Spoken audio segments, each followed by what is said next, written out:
Thank you very much, Mr. Secretary, Madam Secretary. Ladies and gentlemen, I'm delighted to join you on a subject which is crucial, as we all know, to the American economy and to our future. For one of the most complex economic calculations that most workers will ever undertake is, without doubt, deciding how much to save for retirement. At every stage of life, individuals ought to make judgments about their likely earnings before retirement and their desired lifestyle in retirement. Also implicit in such decisions are assumptions about prospective rates of return, life expectancy, and the possible accumulation of a nest egg for one's children. The difficulty that individuals face in making these projections and choices is compounded by the need to forecast personal and economic events many years into the future. Insurance companies make some of the same judgments in calculating premiums for annuity contracts or life insurance. Defined benefit pension plans make similar calculations for large groups of employees. The Social Security and Medicare trustees replicate some of the same calculations in their annual assessments of the actuarial viability of those programs. Aside from these institutional forms of retirement savings, of course, is the discretionary saving that each of us does consciously by periodically setting aside portions of our income. All of the above and more are required to assess the adequacy of retirement saving for an economy as a whole. Most economic forecasts are subject to significant uncertainty.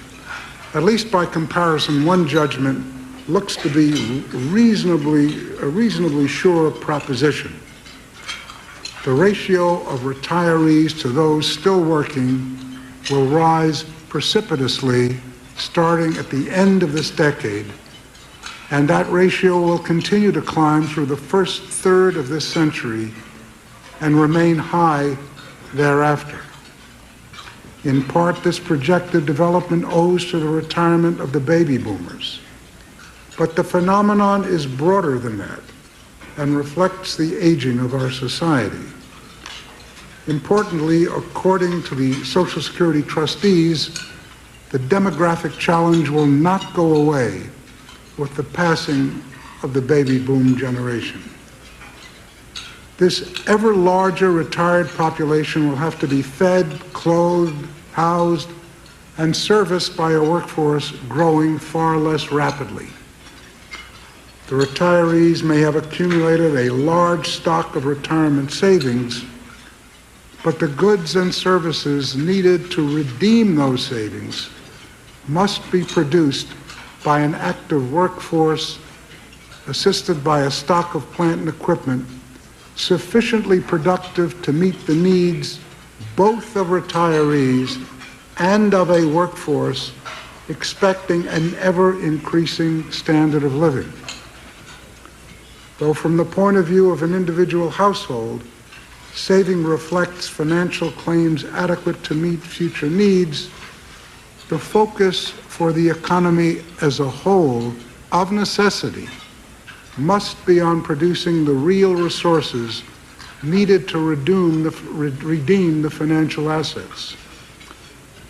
The role of finance is to channel saving into investment of the physical capital assets that assist in the production of the gross national product, which in turn serves both retirees and active workers. Clearly, an efficient system of finance can more effectively deploy a given stock of capital and thus maximize its contribution to supporting the population. Any analysis of the amount and type of saving required to finance the bulge in retirements that is just over the horizon needs to project, one, the number of retirees, two, the size of our workforce, and three, the productivity of that workforce. Of the three, productivity is most directly affected by the level of investment, which of course is financed by saving. The size of the future workforce, excluding immigrants, and the size of the future retired population are relatively simple to project from today's existing age distribution. The level of immigration, both legal and illegal, will be dominated by public policy decisions and by economic forces, both in the United States and in the countries from which our immigrants are drawn. This forecast is more problematic, and its level matters. Over the past decade, for example, immigration accounted for approximately 1/3 of the increase in our workforce. The larger our workforce in the year 2010 and beyond, the easier producing goods and services for both retirees and active workers will be.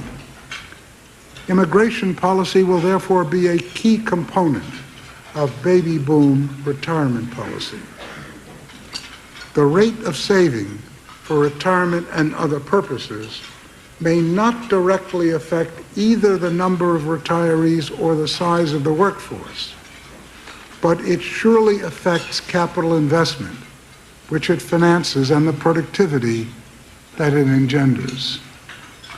Besides, the total amount of saving and investment, changes in the allocation of those funds among different types of capital also appear to have some influence on the growth of labor productivity.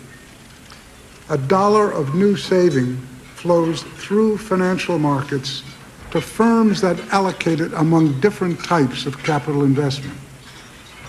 Clearly, firms' choices about the types of investments to make matter crucially for how much labor productivity ultimately is boosted. In the late 1990s, for example, businesses allocated much more of their investment dollars towards high-tech, higher return capital than they did in earlier years.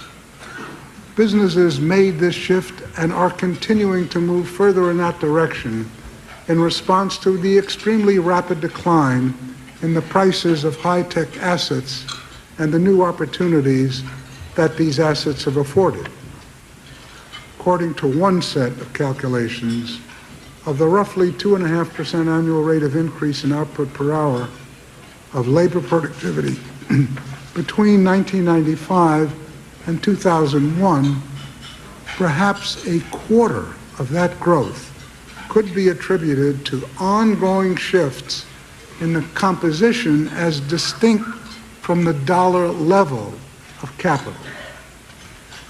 Improvements in the quantity and quality of education of our workforce enhance worker skills and contribute importantly to the growth of labor productivity.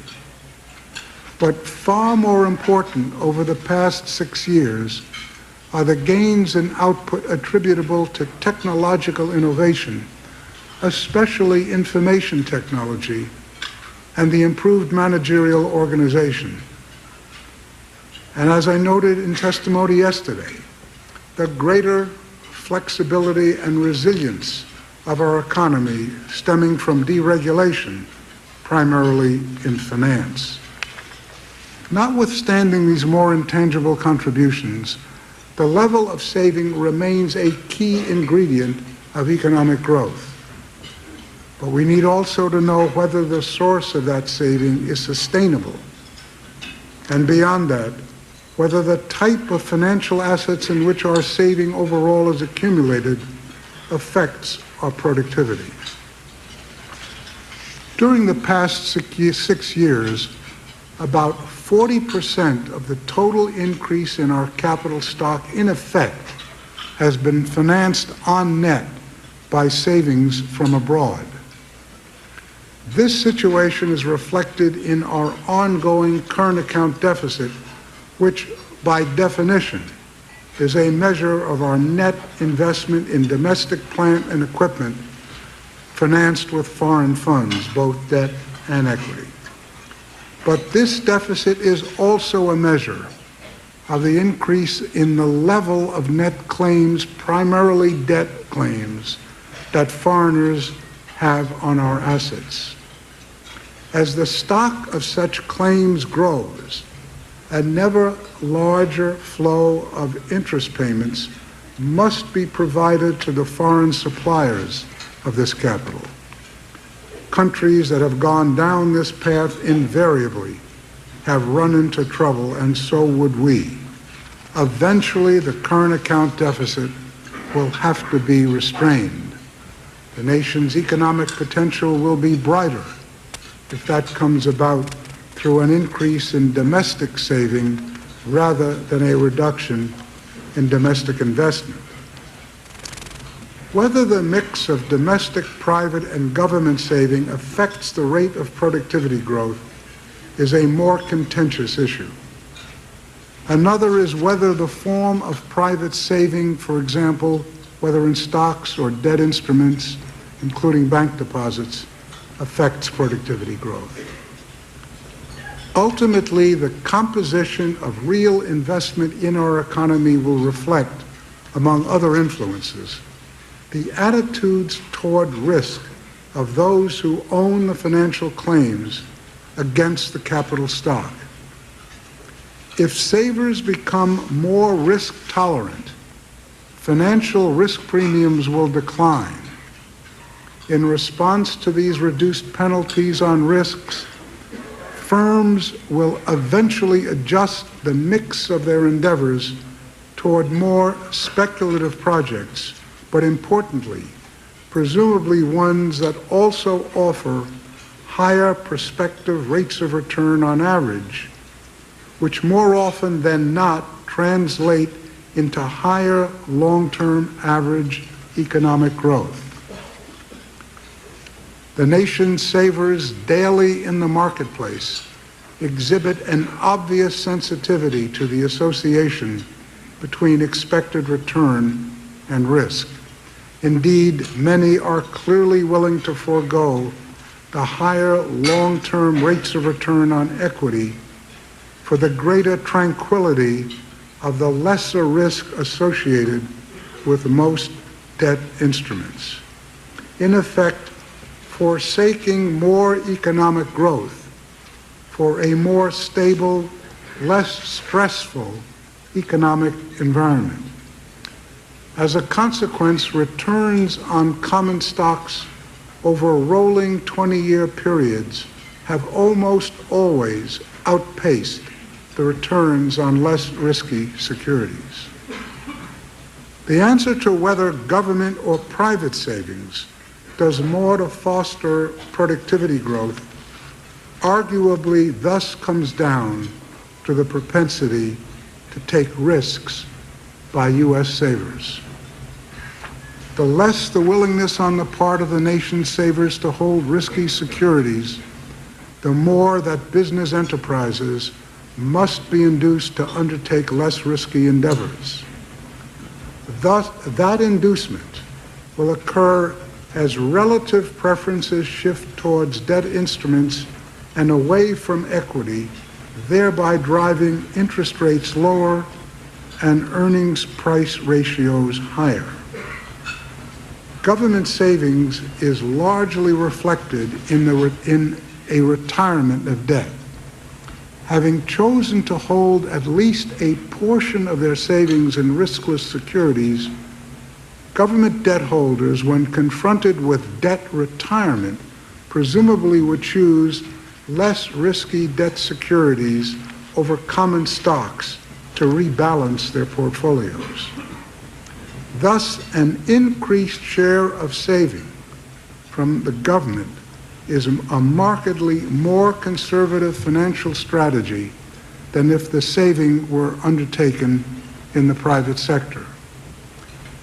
Obviously, the federal government could invest in higher risk assets such as equities. But for reasons I've expressed many times before the Congress, I do not believe that other than in defined contribution plans, such investment can be accomplished free of political pressures that would distort the efficient use of capital. Presumably, most of those who maintain that greater risk-taking would likely produce faster long-term growth would also acknowledge that increased competition and economic growth would bring greater volatility and social stress. Because of the near certainty of a major rise in the retiree-to-worker ratio in the next few decades, we now face the major challenge of setting policies for enhanced economic growth. What level of personal stress, and some argue increased inequality, which may be a byproduct of a highly competitive, high-octane economy, have we as a nation chosen? Is the level compatible with the level of domestic saving and possibly risk-taking that is consonant with the elevated level of productivity growth necessary to meet the needs of an aging population? A national consensus on these questions is clearly missing. This is doubtless an area for useful debate. I cannot close a discussion about provisions for retirement without a few words on Social Security. Although the program replicates a private retirement annuity program in many ways, it is also quite different in several respects. It requires contributions of workers matched by those of employers.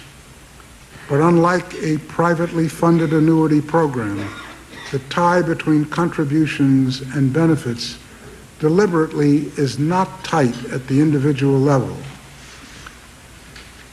If the Social Security Trust Fund is depleted, the law requires that benefits be paid only to the extent that they can be financed out of the current payroll tax receipts. But I cannot imagine a viable political scenario in which full payment of benefits will not be forthcoming. Does anyone doubt that Congress would prevent benefits from being curtailed if the trust fund were depleted? In addressing the impending retirement of those born just after World War II, we will need to consider whether Social Security should better align itself with the funding provisions of our private pension and annuity system. Policymakers need to consider these issues now if we are to ensure a comfortable retirement for the post-war generation, while at the same time according due consideration to the needs of the later generations that now make up our workforce. Thank you very much. I've been delighted to be with you, and I wish you well.